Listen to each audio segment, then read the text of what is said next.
같은 나이인데 어떤 분은 하루하루가 무겁고 어떤 분은 하루하루가 가볍습니다.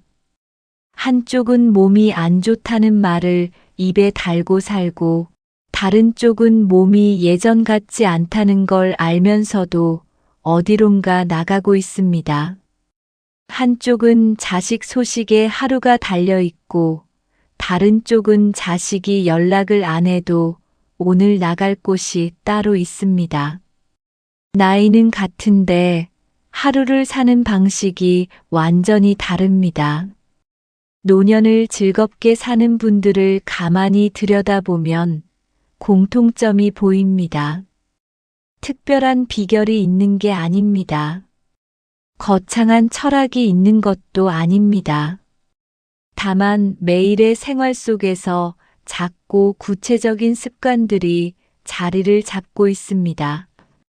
오늘은 그 모습들을 하나씩 살펴보겠습니다. 첫 번째, 몸을 꾸준히 움직입니다. 만나는 간격이 길어지는 분들이 있습니다. 경로당 모임에서도 오랜 친구들과의 약속에서도 슬그머니 빠지는 분들이 생깁니다. 처음엔 몸이 안 좋다고 하더니 이제는 연락도 뜸해지고 집 밖에 나오는 일이 줄어들었습니다. 주변에서 걱정을 해도 그냥 집에 있는 게 편하다는 말로 끝이 납니다. 몸이 먼저 불편해진 건지, 사람 만나는 일이 먼저 줄어든 건지 시간이 지나면 잘 알기 어렵습니다. 몸이 불편하니까 안 나가게 되고, 안 나가다 보니 몸이 더 굳고, 굳어가다 보니 사람들과 연락이 점점 줄어듭니다. 그 일이 반복되다 보면 하루가 점점 집 안으로만 좁아집니다. 반면 노년을 즐겁게 사는 분들은 몸을 쓰는 방식이 다릅니다. 헬스장을 다니거나 산을 오르는 게 아닙니다. 아파트 단지를 한 바퀴 돌거나 시장 골목을 천천히 걸어 다니거나 공원 벤치에 앉았다가 일어나 한 바퀴 더 돌거나 운동을 하러 나간다기보다 일단 집 밖으로 나오는 일을 하루 일과로 만든 겁니다. 이른이 넘어서도 매일 오전 동네 공원을 걷는 분이 있습니다. 비가 오면 처마 밑을 천천히 왕복하고 몸이 무거운 날엔 짧게라도 나갑니다. 주변에서 굳이 그렇게 나가야 하냐고 물으면 특별한 이유 없이 그냥 습관이 되어버렸다고 합니다. 그분의 하루는 그 걸음에서 시작됩니다. 몸을 움직이기 시작하면 집에만 있던 생활이 조금씩 달라집니다. 집 밖으로 나오면 사람을 만나게 되고 짧은 인사라도 나누게 됩니다. 그렇게 다시 사람 만나는 일이 이어지기 시작합니다.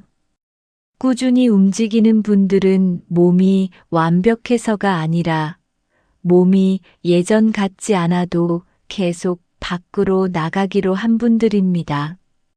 두 번째, 배우는 것을 멈추지 않습니다. 나이가 들수록 대화의 주제가 좁아지는 경우가 있습니다. 자식 이야기, 건강 이야기, 오래된 추억 이야기. 그 범위를 벗어나면 할 말이 줄어들고 모임에서도 조용해집니다. 새로운 이야기를 꺼내도 따라가기 어렵고 모르는 것을 모른다고 하기도 민망해서 그냥 듣고만 있게 됩니다. 그게 반복되면 모임 자체가 부담이 됩니다. 배움을 멈춘다는 것은 어느 날 갑자기 포기하는 일이 아닙니다.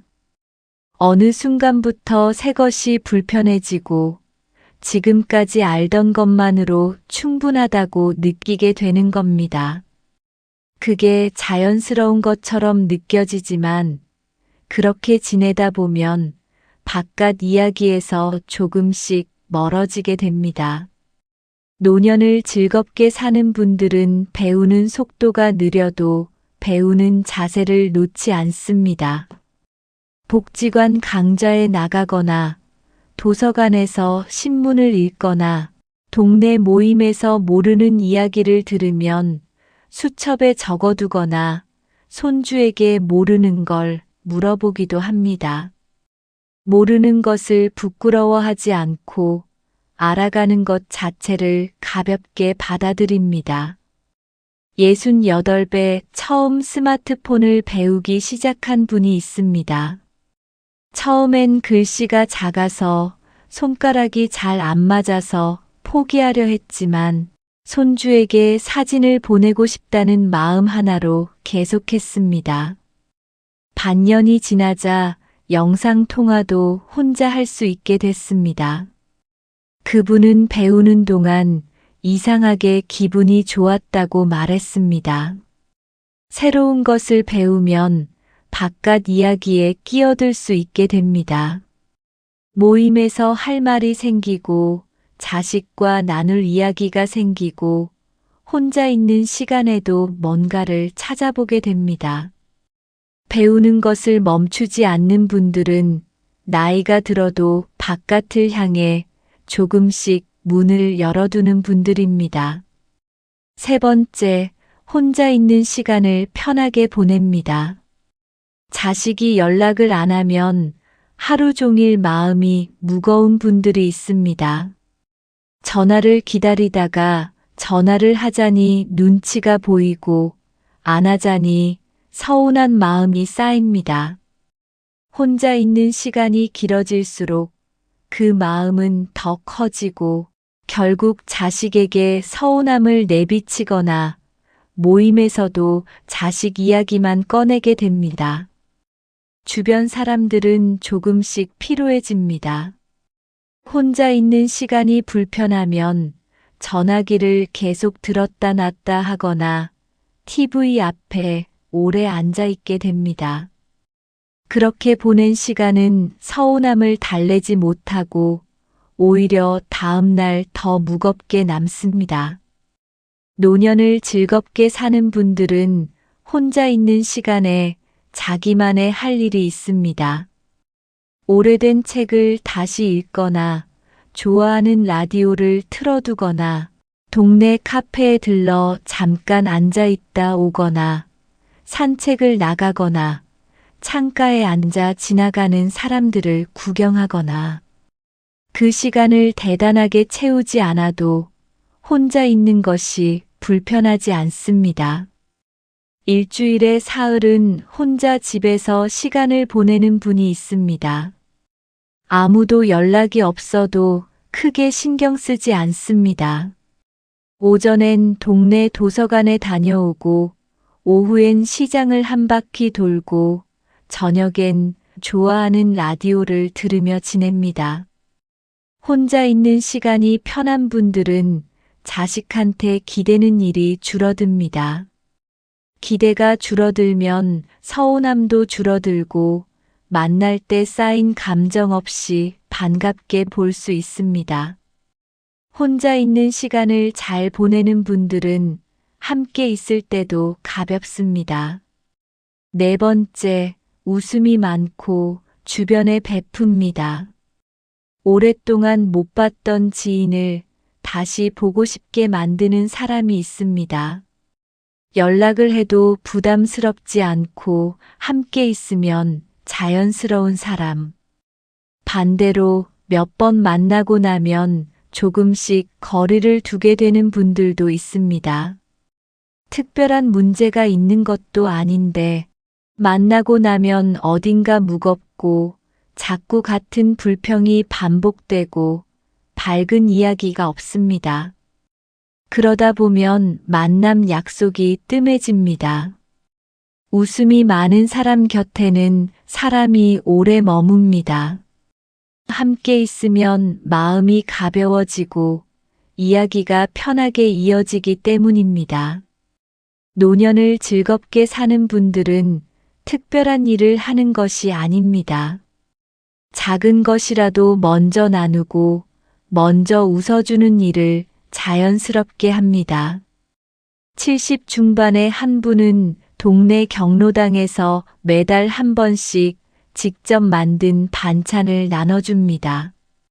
솜씨가 특별한 것도 아닙니다. 혼자 먹기에는 양이 많아 조금 나눠 가져오는 겁니다. 그런데 그분이 오는 날엔 사람들이 조금 더 일찍 나옵니다. 반찬 때문이 아니라 그분을 보면 괜히 기분이 나아진다고들 합니다. 웃음과 나눔은 특별한 능력이 아닙니다. 불편한 일만 계속 말할 수도 있고 좋은 일을 먼저 이야기할 수도 있습니다. 다른 사람이 먼저 해주기를 기다릴 수도 있고 내가 먼저 작은 것을 나눌 수도 있습니다.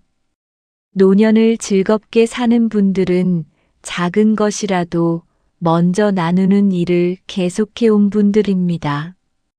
5번째, 자식에게 삶을 맡기지 않습니다. 어느 날부터 자식 부부가 방문 횟수를 줄이는 집이 있습니다. 명절에 와도 일찍 일어나 가고 전화가 와도 짧게 끊깁니다. 부모님은 섭섭해하고 자식들은 뭔가 불편해합니다. 그 사이에 특별한 갈등이 있는 것도 아닌데 어딘가부터 거리가 생겼습니다. 부모가 자식의 일정에 너무 맞춰 살거나 자식이 부모의 하루를 책임져야 한다고 느끼게 될 때 그 관계는 조용히 무거워집니다. 자식에게 삶을 맡기다 보면 어느 순간 자식에게 기대는 생활이 됩니다. 자식이 연락하면 기분이 좋아지고 자식이 오면 집이 더 밝아진 것처럼 느껴지고 자식의 상황에 따라 내 기분이 계속 달라지는 생활이 쌓이면 자식이 연락하지 않는 날은 하루가 유난히 길게 느껴집니다. 그 무게를 자식 쪽에서 먼저 느낍니다. 노년을 즐겁게 사는 분들은 자식과의 관계에서 자기 자리를 지킵니다. 자식이 잘 되면 기쁘고 자식이 힘들면 걱정이 되는 것은 당연하지만 자식이 연락을 안 해도 오늘 나갈 곳이 있고 자식이 바빠도 내 일과가 이어집니다. 그게 결국 자식과 오래 편하게 지내는 방식이기도 합니다. 70 초반의 한 분은 아들 내외와 차로 30분 거리에 살고 있습니다. 한 달에 한두 번 만나지만 그 사이에 먼저 연락을 잘하지 않습니다. 아들이 바쁜 건 알고 있으니 방해하고 싶지 않다고 합니다. 대신 복지관 모임에 나가고 오랜 친구들과 자주 만나 시간을 보냅니다.